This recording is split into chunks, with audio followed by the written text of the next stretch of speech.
அகிலம் நியூஸ் நேயர்களுக்கு வணக்கம். இன்றைய நாளுக்கான மதிய நேர பிரதான செய்திகள். முதலில் தலைப்புச் செய்திகள். அனுர வைக்கும் வெளிநாட்டு பொறிக்குள் சிக்கப்போகும் ராஜபக்சர்கள். கல்வி பொதுத்தராதர சாதாரண தர பரீட்சைக்கு தோற்றவுள்ளவர்களுக்கு அவசர அறிவிப்பு. அரசு ஊழியர்களுக்கான ஓய்வூதியம் தொடர்பில் வெளியான தகவல். தேசிய அடையாள அட்டை விநியோகம் தொடர்பில் வெளியான தகவல். ஜெனீவாவில் இலங்கைக்கு பேராபத்து, அரசுக்கு ஜிஎல் பீரிஸ் விடுத்துள்ள கடும் எச்சரிக்கை. கொழும்பிலிருந்து வவுனியா சென்ற சொகுசு பேருந்து விபத்து. இளம் காதலிக்கு அதிர்ச்சி கொடுத்த போலீஸ் கான்ஸ்டபிள். 11 நிறுவனங்களுக்கு இலங்கை மத்திய வங்கி விதித்த கோடிக்கணக்கான அபராதம். நாட்டில் உச்சம் தொட்ட முட்டை விலை வெளியான காரணம். தொடர்பான விரிவான செய்திகள். வெளிநாடு சென்று ராஜபக்சர்களுக்கு எதிரான ஆதாரங்களை பெற்று அவர்களுக்கு எதிராக நடவடிக்கை எடுக்க சமகால அரசாங்கம் தீவிரம் காட்டி வருகின்றது.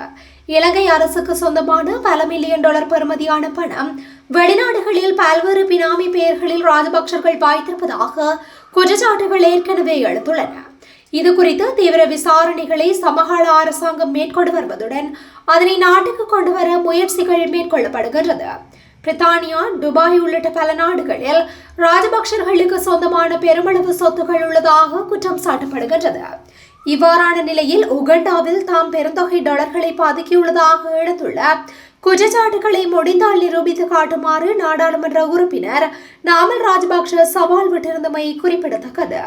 இதேவேளை அதற்கமைய குற்றப்புலனாய்வு திணைக்களத்தின் விசாரணைகளுக்கு தொடர்புடைய நபர்களின் தகவல்களை பெறுவதற்கு கூட்டு சிறப்பு போலீஸ் குழு ஒன்றை ஆஸ்திரேலியாவிற்கு அனுப்பி வைக்க திட்டமிடப்பட்டுள்ளது.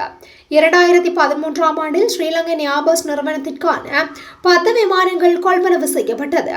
இதன்போது ஐரோப்பிய விமான நிறுவனம் ஒன்றிடமிருந்து 2 மில்லியன் அமெரிக்க டாலர்களை லஞ்சமாக பெற்றதாக தகவல்கள் வெளியானது. இதனுடன் தொடர்புடைய சந்தேக நபர்கள் மற்றும் சாட்சிகளை கண்டறிவதற்காக இந்த நடவடிக்கை மேற்கொள்ளப்பட்டுள்ளது.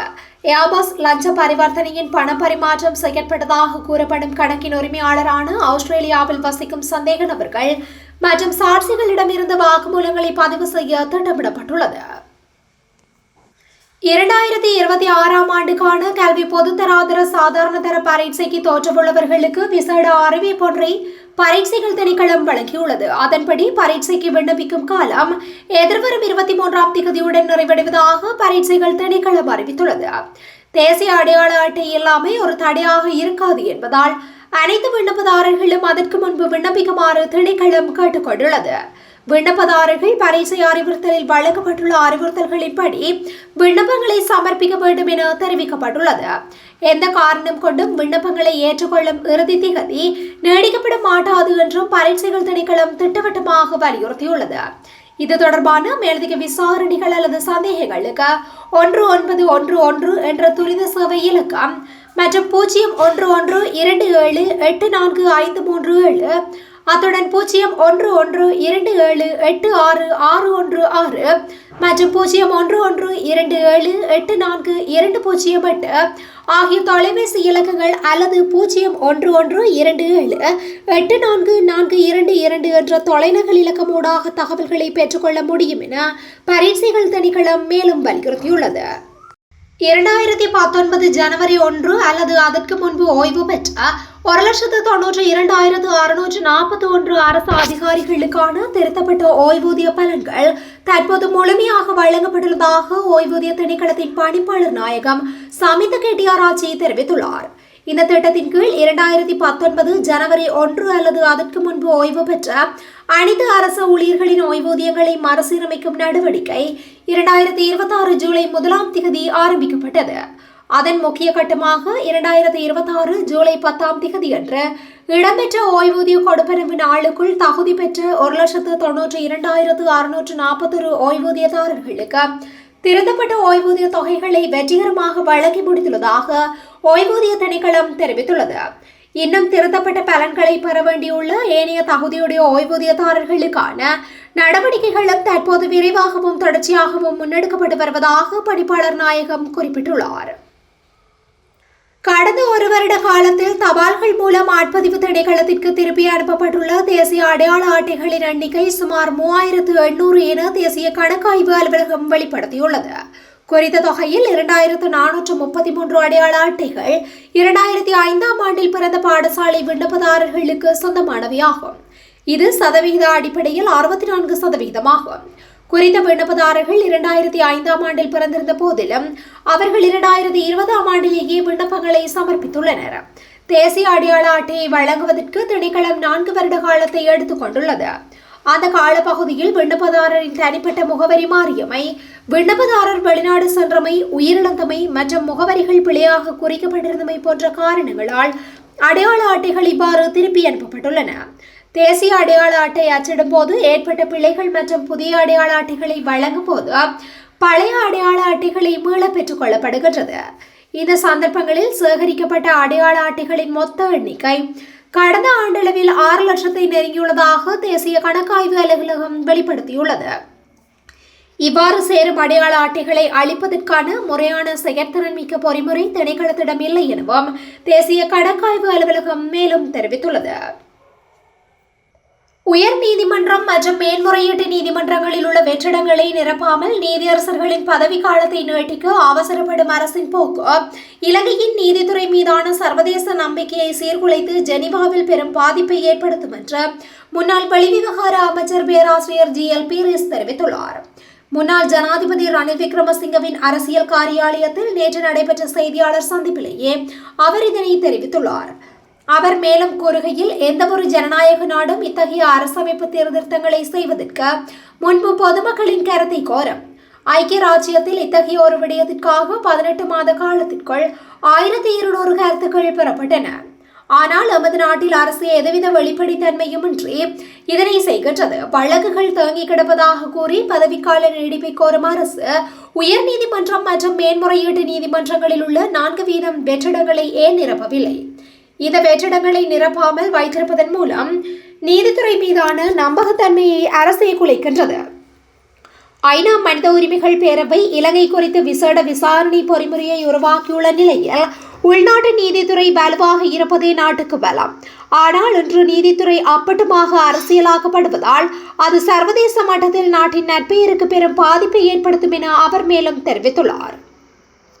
யாழ்ப்பாணம் கண்டி பிரதான வீதியில் மரடன்கடவலையில் மிதிவத்த பகுதியில் சொகுசு பயணிகள் பேருந்தொன்றும் லொரியொன்றும் மோதி விபத்துக்குள்ளாகியுள்ளது. இன்று காலை இந்த விபத்து இடம்பெற்றுள்ளதாக போலீசார் தெரிவித்துள்ளனர். கொழும்பிலிருந்து வவுனியா நோக்கி சென்று கொண்டிருந்த சொகுசு பயணிகள் பேருந்து முன்னாள் வீதியில் வலதுபுறம் திரும்பிக் கொண்டிருந்த லொரியொன்றின் பின்பகுதியில் மோதியதால் இந்த விபத்து நிகழ்ந்துள்ளதாக போலீசார் தெரிவித்துள்ளனர். விபத்தில் காயமடைந்த பேருந்தின் சாரதி சிகிச்சைக்காக ஹெகிராவு வைத்தியசாலையில் அனுமதிக்கப்பட்டுள்ளார். சம்பவம் குறித்து போலீசார் மேலதிக விசாரணைகளை மேற்கொண்டு வருகின்றனர். பாணந்துறை அலுபோமுள்ள பகுதியில் பிரதேசத்தில் காதலியுடன் தகாத செயற்பாட்டில் ஈடுபட்ட வீடியோவை ஃபேஸ்புக் மூலம் சமூக வலைதளத்தில் வெளியிட்டதாக கூறப்படும் போலீஸ் கான்ஸ்டபிள் கைது செய்யப்பட்டுள்ளார். காதலியான இளம்பெண் செய்த முறைப்பாட்டின் அடிப்படையில் போலீசாரால் அவர் கைது செய்யப்பட்டுள்ளார். கோனா மினிவல போலீஸ் நிலையத்தில் இணைக்கப்பட்டுள்ள 22 வயதுடைய போலீஸ் கான்ஸ்டபிள் ஒருவரே இவ்வாறு கைது செய்யப்பட்டுள்ளார். அலுபோமுள்ள பிரதேசத்தில் வசிக்கும் குறித்த இளம்பெண் சந்தேக நபருடன் சுமார் 3 ஆண்டுகள் காதல் தொடர்பு வைத்திருந்ததாக போலீஸ் நிலையத்தில் முறைப்பாடு செய்துள்ளார். அப்போது தமக்கிடையேயான தகாத காட்சிகள் அடங்கிய வீடியோவை சந்தேக நபரான போலீஸ் அதிகாரி தன்னுடைய பெயரிலிருந்து போலியான ஃபேஸ்புக் கணக்கு மூலம் தனது தோழிக்கு அனுப்பியதாக அவர் தெரிவித்துள்ளார். பின்பு அந்த முறைப்பாட்டை மீள பெறுமாறும் இல்லையெனின் சம்பந்தப்பட்ட வீடியோவை முழுமையாக சமூக வலைதளத்தில் வெளியிடுவேன் எனவும் கான்ஸ்டபிள் தமக்கு தொடர்ச்சியாக தொலைபேசி மூலம் அச்சுறுத்தியதாக பெண் கூறியுள்ளார். இதனைத் தொடர்ந்து அவர் அந்த வீடியோவை சமூக வலைதளத்தில் வெளியிட்டதாகவும் முறைப்பாட்டில் குறிப்பிடப்பட்டுள்ளது. 11 அறிக்கையிடல் நிறுவனங்களுக்கு மொத்தம் 1.46 கோடி ரூபாய் நிர்வாக அபராதம் விதிக்கப்பட்டுள்ளதாக இலங்கை மத்திய வங்கியின் நிதி உளவறிதல் பிரிவு அறிவித்துள்ளது. 2006ஆம் ஆண்டில் 6ஆம் இலக்க நிதி கொடுக்கல் வாங்கல் அறிக்கையிடல் சட்டத்தின் விதிகளை மீறியமைக்காகவே இந்த நடவடிக்கை எடுக்கப்பட்டுள்ளதாக குறிப்பிடப்படுகின்றது. பண மோசடி எதிர்ப்பு மற்றும் பயங்கரவாதத்திற்கு நிதி அளிப்பதை தடுப்பதற்கான இலங்கையின் ஒழுங்குமுறை அமைப்பாக செயற்படும் நிதி உளவறிதல் பிரிவு கடந்த 2025ஆம் ஆண்டு அக்டோபர் முதல் 2026ஆம் ஆண்டு மார்ச் வரையிலான காலப்பகுதியில் இந்த சட்டத்தின் 19 மற்றும் 19 கீழ் 20 பிரிவுகளின் கீழ் இந்த அபராதங்களை விதித்துள்ளதாக சுட்டிக்காட்டப்பட்டுள்ளது. குறிப்பிட்ட நிறுவனங்களில் கண்டறியப்பட்ட விதிமீறல்களின் தன்மை மற்றும் தீவிரத்தன்மையின் அடிப்படையிலேயே இந்த அபராத தொகை தீர்மானிக்கப்பட்டுள்ளது. இந்த நிலையில் அபராதமாக வசூலிக்கப்பட்ட அனைத்து தொகையும் திரட்டிய நிதியத்தில் சேர்க்கப்பட்டுள்ளதாக மத்திய வங்கி உறுதிப்படுத்தியுள்ளது. அறிக்கையிடல் நிறுவனங்களிடையே சட்ட இணக்கப்பாட்டை பலப்படுத்துவதற்கும் இலங்கையின் நிதியியல் அமைப்பின் நம்பகத்தன்மையை பாதுகாப்பதற்குமான தொடர்ச்சியான முயற்சிகளின் ஒரு பகுதியாகவே இந்த நடவடிக்கை எடுக்கப்பட்டுள்ளதாக மத்திய வங்கி மேலும் தெரிவித்துள்ளது. முட்டை விலை உயர்விற்கு தற்போதைய அரசாங்கமும் விவசாய திணைக்களமுமே நேரடி பொறுப்பாகும் என அகில இலங்கை முட்டை உற்பத்தியாளர்கள் சங்கம் தெரிவித்துள்ளது. அத்தோடு சோள இறக்குமதி முற்றாக நிறுத்தப்பட்டுள்ள நிலையில் மாற்று உணவாக அரிசியை பயன்படுத்துவது நடைமுறைக்கு சாத்தியமற்றது என சுட்டிக்காட்டப்பட்டுள்ளது. சோளத்திற்கு பதிலாக அரிசியை பயன்படுத்துவதால் கோழிகளுக்கு நோய் ஏற்பட்டு முட்டை உற்பத்தி 20% முதல் 30% வரை குறைந்துள்ளதாக தெரிவிக்கப்படுகின்றது. விலங்கு உணவுகளில் போலி வியாபாரிகள் டொலமைட் போன்ற ரசாயனங்களை கலப்பதால் பெருமளவிலான கோழிகள் உயிரிழந்து வருவதாகவும் சுட்டிக்காட்டப்பட்டுள்ளது. தீவன தட்டுப்பாடு மற்றும் தரமின்மை காரணமாக நாளாந்த முட்டை உற்பத்தி வீழ்ச்சியடைந்து சந்தையில் அவற்றின் விலை அதிகரித்துள்ளமை குறிப்பிடத்தக்கது.